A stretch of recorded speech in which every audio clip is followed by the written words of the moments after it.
जय हिंद जय भारत वंदे मातरम। दोस्तों, इस वक्त मैं गया अनुग्रह मगध मेडिकल में हूँ और कई चंद सवालों के बीच में आया हूँ क्योंकि यहाँ पर एक पेशेंट भर्ती हुआ है जिसके माध्यम से मैं आज यहाँ पहुँचा हूँ। और भर्ती होने का प्रमुख कारण है कि उसके साथ मारपीट और जानलेवा हमला हुआ है।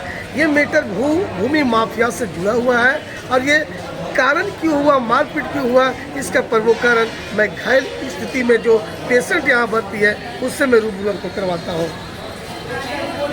सबसे पहले आप ये बताइए, आपके साथ जो मारपीट हुआ और जिस स्थिति में आप जख्मी हैं, अभी आप मगध अनुग्रह नारायण मगध मेडिकल के पास भर्ती हैं, आप ये बताइए झगड़ा किस लिए हुआ था? ये ज़मीन के लिए लड़ाई हो रहा था। हम लोग रात को सोए हुए थे। रात को आधी रात को लगा कि लगभग 12 बजे के बीच 12 साढ़े 12 बजे के बीच में हम लोग को कुछ हल्ला सुनाई दिया। घर में सोए हुए थे तो बाहर निकल के देखे तो 20-25 आदमी ज़मीन को तोड़ रहे थे। जमीन को तोड़ रहे थे? कुछ बना हुआ था जो तोड़ रहे थे? नहीं, उसमें एक पीपल का पेड़ है जिसको हम लोग सब पूजा करते हैं। अच्छा। उस पेड़ को पूरा ढा रहे थे और ज़मीन को तोड़ रहे थे। जिसमें बुलडोजर के साथ आए थे। बुलडोजर के साथ आए? बुलडोजर के साथ आए थे, जिसके हमारे पास साक्ष्य है, वीडियो सारा है उसका। अच्छा, वो जमीन किसका है? वो जमीन बिहार राज्य धर्म विकास परिषद का है। वो जमीन मंदिर का है। जो बिहार राज्य धर्म विकास परिषद के अंदर में अभी चला गया है। तो वो मतलब भूमाफिया लोग उसका कब्जा करना चाहता है? हाँ, उसको उस जमीन को सेल कर चुके हैं वो लोग। अच्छा, वो जमीन कहाँ है? वो चौक पर है। चौक पर? बर्तन केपी रोड गया। चौक का एक बार बोलिए। चौक बर्तन टोली केपी रोड गया। तो ये बताइए, ये जब झगड़ा हुआ मैटर, तो आपने जाकर उसकी नज़दीकी थाना में एफआईआर किया? सर, हमने 12 बजे 5 मिनट पे 112 को फ़ोन किया। 112 नेक्स्ट अगला दिन शाम को 6 बजे गया, पर अभी तक कोई 112 नहीं आया। 112 भी नहीं आया। उनको जब रात को 12:30 बजे भी वो फ़ोन करते 112, हमने कोतवाली को दे दिया है। कोतवाली से भी कोई नहीं आया। जब इतना हो गया कोई नहीं आया तो हमने खुद कोतवाली में गया। जब हम लोग जब इस बीच में तोड़ने लगा ज़मीन को, तो हम लोग गए कि क्या कर रहे हो, ये ज़मीन क्यों तोड़ रहे हो?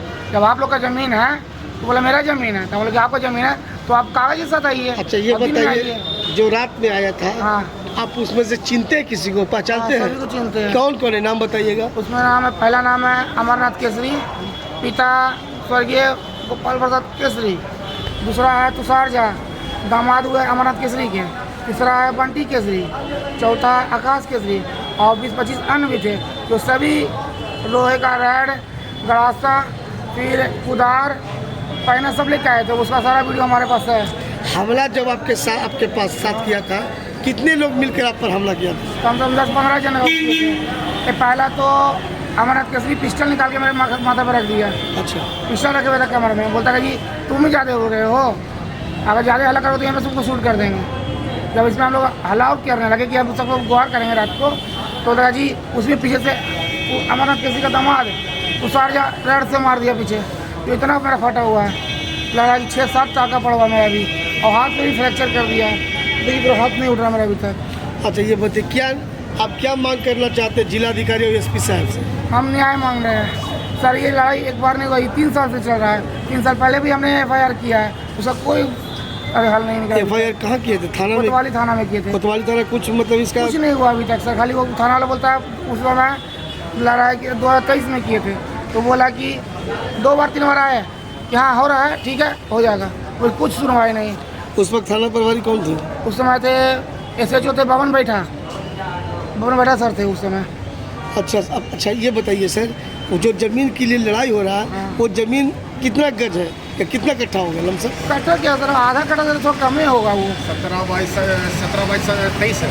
17 बाई 23। आप ये जो घायल अवस्था में जो व्यक्ति बैठा हुआ उसके क्या है? इनके हम बड़े भाई हैं। बड़े भाई। अच्छा, ये बताइए, झगड़ा को किस नज़रअंदाज से आप देख रहे हैं? झगड़ा को नज़रअंदाज से इस नज़र से देख रहे हैं कि वो लोग जो है हमेशा गुंडागर्दी करता है और हमेशा गुंडा लोग के साथ कम से कम 20-25 लोगों के साथ आता है। एक बार तो शाम को 4 बजे आया था, जिसका वीडियो मैंने DCLR, हमारे जो अध्यक्ष हैं DCLR है, हम वहाँ जो न्यास बोर्ड के सचिव हैं, तो DCLR के पास हमने भेजा था। तो DCLR ने थाना प्रभारी को बोल करके काम को उस समय रुकवाया था कि भाई तुम्हारे पास जो कागज़, एक छोटा सा भी चिरकुट दिखाओ तो ज़मीन तुम्हारा हो जाएगा। लेकिन उसके पास कोई कागज़ नहीं है, केवल उसके पास गुंडागर्दी है और प्रशासन को मतलब मेल में लेकर के हर काम को करता है। यानी इसके बाद क्या कहना चाहते हैं, प्रशासन भी बिका हुआ है क्या? जी बिल्कुल बिल्कुल बिल्कुल, इसलिए बोल रहे हैं सर कि कौन सा थाना पड़ता है आपका? थाना कोतवाली। अभी तक कोतवाली थाना से कोई भी एक दरोगा चाहे कोई भी एक इंस्पेक्टर आकर के अभी तक हमारे पास घर पर ना ही जगह का सर्वेक्षण किए हैं, ना ही मरीज का अभी तक बयान लिए हैं, कोई कुछ देखने वाला नहीं है। थाना में क्या आपने इसकी सूचना अपने थाना प्रभारी को दिया? जी हाँ, थाना प्रभारी से मेरा सुबह में बात भी हुआ है। थाना प्रभारी कहें कि आपका केस हम जो है दर्ज कर रहे हैं, केस मैंने दर्ज भी कराया, उसका मैंने कॉपी मांगा, कॉपी उन्होंने कहा कि आज नहीं कल के बाद मिलेगा। हम के सर चल करके मरीज जो अभी गंभीर कंडीशन में है उससे आप एक बार जा करके बयान ले लिया जाए, तो उसमें बयान तक नहीं ले रहे हम लोग। क्या कहना चाहते हैं एसपी साहब से इसके बाद? बस हम यही कहना चाहते हैं जिला पदाधिकारी से, एसएसपी सर से कि हमें न्याय चाहिए बस। जो भी आपके साथ घटना हुआ, आपके भाई के साथ मारपीट किया है, क्या उसे सजा मिलनी चाहिए? बिल्कुल बिल्कुल मिलनी चाहिए सर। देखिए सर, इससे पहले 25 फरवरी 2025 को वो लोग फिर गुंडा लेके आए थे। देखिए सर, से हमारे पास है, देखिए कितना सर वो वीडियो लेके आए थे, गुंडा लेके आए थे, सारा वीडियो हमारे पास है, सारा प्रूफ है।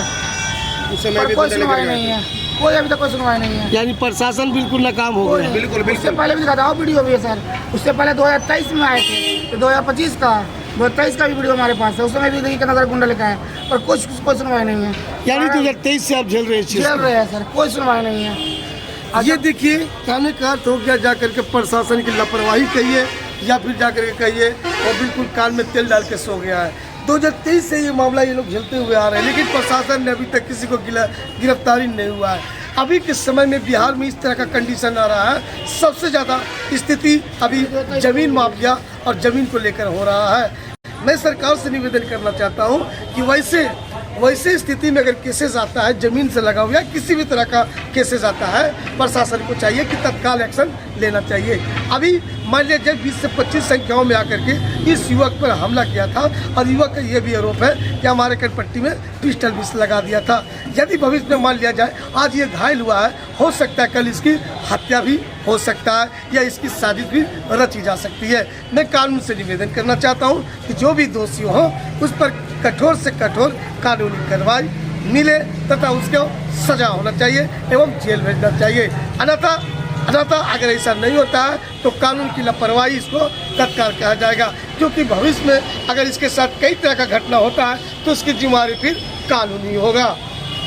अच्छा, आप ये बताइए सर कि 2023 से ये मैटर आ रहा है, तो आपने थाना में जब गया तो क्या थाना जब एक्शन नहीं लिया तो उच्च अधिकारी एसपी साहब या कमिश्नर साहब से क्यों नहीं अपील है? जी मैं सबके पास गया हूँ सर। अच्छा। डीएम सर के पास भी गए हैं, एसडीओ सर के पास भी गए हैं और एसएसपी सर के पास भी गए हैं। इससे पहले उसी ज़मीन पर एक पीपल का बड़ा सा गाछ पेड़ था जिसको काटने के लिए वो लोग बुलडोजर और बहुत से लोग मजदूर लोग के साथ आए हुए थे।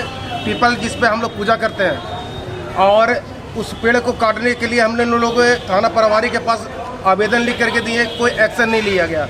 उसके बाद मैं न्यास बोर्ड जो बिहार धार्मिक न्यास परिषद का ये ज़मीन है उनके पास मैंने कवर किया, तो उनको भी यहाँ के प्रशासन मान्य नहीं दे रहा था। तो फिर मैं लास्ट में उधर से ही कुणाल किशोर सर, जो अभी स्वर्गीय कुणाल किशोर सर का फ़ोन आया थाना प्रभारी के पास, एसएसपी सर के पास, उसका मेरे पास रिकॉर्डिंग है। उन्होंने ही पेड़ काटने के लिए रोक लगाया, जो आज तक पेड़ कटने से रुका हुआ है। अच्छा, एक बार अपना नाम और बताइए। जी मेरा नाम दीपक कुमार है। रहने वाले कहाँ के हुआ? ये चौक बर्तन टोली केपी रोड गया, थाना कोतवाली जिला गया। ये देखिए, ये बिल्कुल ये बहुत दुख वाली घटना है और कहा गया है कि एक भारत एक आवाज़, कहा गया है कि देश को चलाना यानी जनता की सुरक्षा के लिए प्रशासन और कानून है।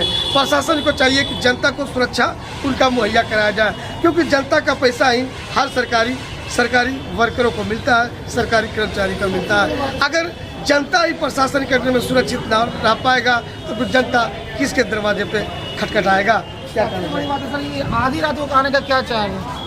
आधी रात मुँह लगाया था, आधी रात को 12:30 रात को आने का क्या बात? 12:30 बजे रात में बुलडोजर का वीडियो भी हमारे पास, सारा साक्ष्य हमारे पास है। 2023 से टोटल साक्ष्य है, फिर भी कोई प्रशासन कोई काम नहीं कर रहा है। प्रशासन क्या किया है वो लोग?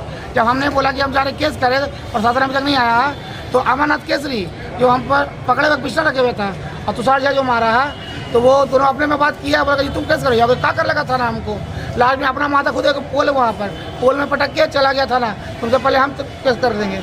अपना पौधा खुद वो फोड़ के चला गया है, लेकिन इसका सबूत नहीं। तो ये बिल्कुल ही जांच का विषय है और इस जांच पर अब पुलिस को जांच करनी चाहिए और उच्च अधिकारी को जांच करके उस जमीन को सबसे पहले सर्वेक्षण करें। यदि वो जमीन बिहार सरकार की है तो ये अधिकार केवल गवर्नमेंट की है। यदि भूमाफिया उस पर कब्जा करना चाहता है तो सरकार को चाहिए कड़ी से कड़ी कठोर कदम उठा के जितने भी भूमाफिया है उन सबको जेल भेज देना चाहिए। इन्हीं चंद शब्दों के साथ मैं RRO इंडिया टुडे न्यूज़ से जय हिंद जय भारत, वंदे मातरम।